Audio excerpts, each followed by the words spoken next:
Olá, muito bom dia, queridos. Paz seja convosco, graças ao Senhor, mais um dia com vocês aqui no canal O Reino em Pauta. É sempre uma alegria poder levar uma palavra viva ao coração dos nossos amados todas as manhãs. Esta é a missão do canal Reino em Pauta. Por isso eu quero agradecer de todo o meu coração a comunhão de todos os irmãos, aqueles que têm deixado seus likes, aqueles que compartilham o nosso canal. É sempre uma alegria muito grande estar falando com gente tão querida como vocês.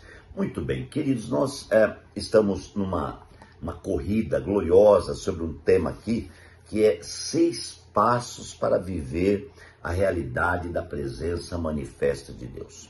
O foco aqui é a presença manifesta de Deus e como chegar a tal presença. Eu creio que todo mundo pergunta como eu faço para ter a presença de Deus, como eu faço para chegar à presença de Deus, e isso é um tema assim muito sugestivo em nossas mentes, né? Mas, queridos, a presença de Deus é uma realidade. É uma realidade na vida do homem desde que Deus fez os céus e a terra, desde que Deus criou. E a Bíblia é muito clara quando Paulo fala em Efésios que antes da criação do mundo, Deus já havia nos escolhidos, certo? Então, na mente de Deus, no interior de Deus, eu e você já estava presente antes da criação do mundo, porque Deus, ele é em todo momento. Ele é ontem, ele é hoje e ele é amanhã. Glória a Deus pelo nosso Deus, né? O mais difícil é o homem entender, é o homem compreender, porque o homem ele tem, amados irmãos, grandes dificuldades em entender as questões relacionadas a Deus. Mas, se pelo Espírito buscar esse entendimento, já não vai ficar difícil assim. Porque o Espírito, amados irmãos de Deus, está pronto a se revelar. Aleluia. Então, vamos fazer um pensamento aqui bem gostoso acerca do plano de Deus. Deus, ele sempre desejou dar a sua presença ao homem.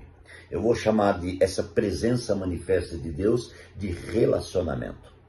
O desejo maior do coração de Deus é relacionar-se com o homem. Por isso, em Gênesis 1:26, revela que Deus fez o homem segundo a sua imagem e a sua semelhança.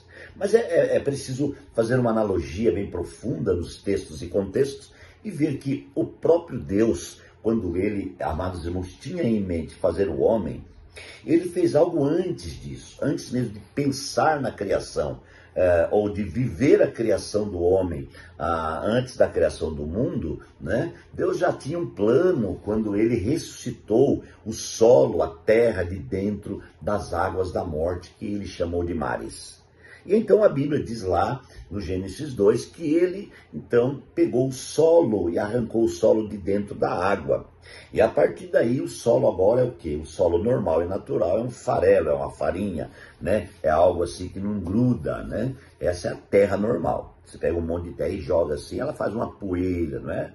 Aí Deus, o que ele fez? A Bíblia diz lá, muito claro, que do solo vertia água.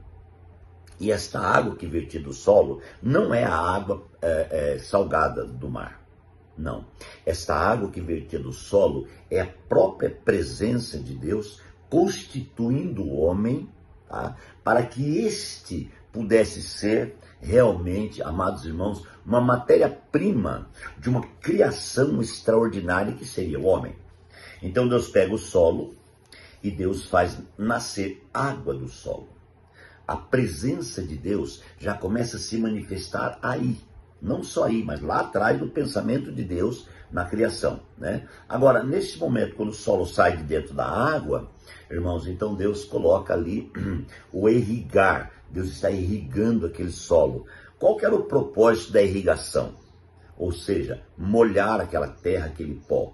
Era para que pudesse sair daquele pó um barro. Aleluia. Agora, preste atenção numa coisa interessante. É verdade, não é que o homem já tem naturalmente no seu corpo 70% de água. Se o homem não beber nada de água, ele já tem como constituição do seu corpo 70% de água. Então, entendemos que Deus já fez o homem, já fez o solo, já tirou o solo e já habitou dentro dele. Analise comigo outra coisa. Outro ponto muito importante. O que significa ressurreição? Ressurreição é a oposição da morte. Então, portanto, ressurreição é vida, certo? Então, aquele pó, aquele solo, né, saiu de dentro da morte. Se ele saiu de dentro da morte, ele estava morto. Mas a partir do momento que ele foi ressuscitado, ele precisava ter vida. Quem deu essa vida a ele? A água. Jesus Cristo é a água viva. Então aquele solo agora, ele tem 70% de água no solo. E o Senhor pega, amados irmãos, no sexto dia, e pega aquele solo molhado, irrigado, com a vida de Deus, com a presença de Deus, e Deus então começa a formar um boneco. Deus é o quê? É o oleiro. E ele está então formando aquele boneco. E quando ele deixa pronto aquele boneco, eu imagino um boneco todo molhadinho, porque quando você vai passando a mão, o oleiro vai fazendo assim, ó, vai moldando o vaso vai ficando úmido, né? Porque ele já tem água naturalmente. E agora o Senhor Jesus Cristo, o Senhor Deus, ele é água viva. Então quanto mais ele passa a mão naquele barro, mais aquele barro fica molhadinho. Então deixa eu fazer você entender algo para o teu espírito. Você tem a presença de Deus, ok? A presença de Deus é uma realidade, seja na vida do homem cristão ou na vida do homem não cristão. Você entende isso? Na constituição do homem não cristão tem a presença de Deus. Agora, não tem a manifestação. E eu estou falando aqui sobre a presença manifesta. Então eu quero que você entenda o que é a presença manifesta. Por isso, estou colocando esses dados. Vamos voltar ao boneco? E Deus então molda aquele boneco, né, ali, e faz dele um boneco na aparência de um homem. Ele tem cabeça, ele tem tudo, né? Aí a Bíblia diz que Deus olha para aquele boneco e ele estava sem vida. Ele tinha 70% de água. Ele tinha a presença de Deus, mas ele não tinha a manifestação de Deus. Ele não tinha o tocar de Deus. E o que Deus fez? A Bíblia diz que Deus soprou sobre ele. O soprar sobre aquele boneco representa a totalidade da vida de Deus dentro daquele boneco. A Bíblia é clara e diz que a partir do momento que Deus soprou sobre o homem, soprou sobre as suas narinas, o homem se tornou uma alma vivente. Aleluia. Até ali, ele tinha a presença de Deus, mas ele não tinha a manifestação de Deus, ele não tinha a vida de Deus. Quem manifesta, amados irmãos, é a vida de Deus. E agora com o sopro que estava dentro do homem, na realidade é Deus 100% insuflado para dentro do homem. Então o homem é um ser capacitado, amados, para conter Deus. Essa questão, muitas vezes alguns eruditos não conseguem entender essa questão do homem conter Deus. Mas, olhando para a criação, olhando para essa revelação, que é nítida na palavra, você vai entender que o homem, ele é sim um recipiente para conter a presença de Deus. E não só a presença de Deus, mas a manifestação de Deus.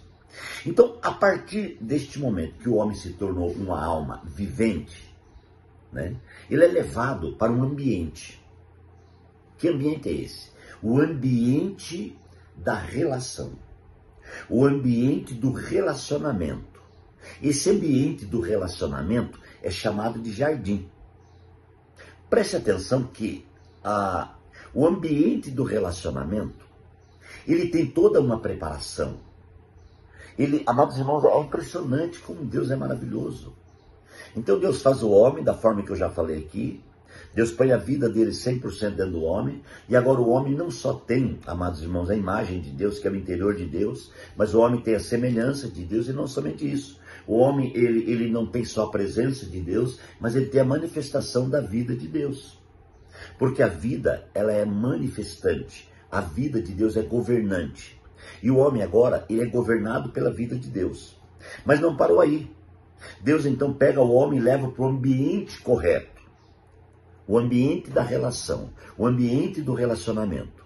E Deus colocou o homem dentro de um jardim maravilhoso, aonde a logística divina em preparação do jardim, ela é simplesmente perfeita. O jardim era um lugar extraordinariamente maravilhoso.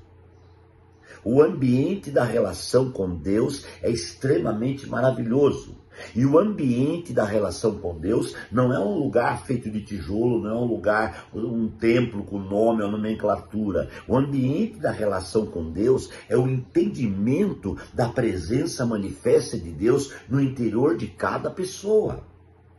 E agora Adão está nesse ambiente da relação. Aleluia. Deus anseia se relacionar com o homem. Deixa eu falar uma coisa para você. Deus anseia se relacionar com você. Deus anseia ministrar o seu coração. Deus anseia abençoar sua vida com a sua presença. Mas a presença manifesta de Deus. Hoje muita gente conhece Deus, conhece a presença de Deus de ouvir falar, de ler, mas não conhece a manifestação da presença de Deus.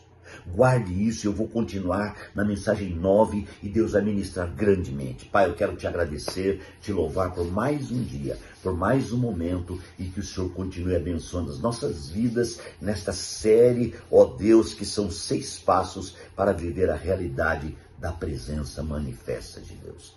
Aleluia, em nome de Jesus nós agradecemos. Queridos, que Deus abençoe você, um grande abraço e até amanhã.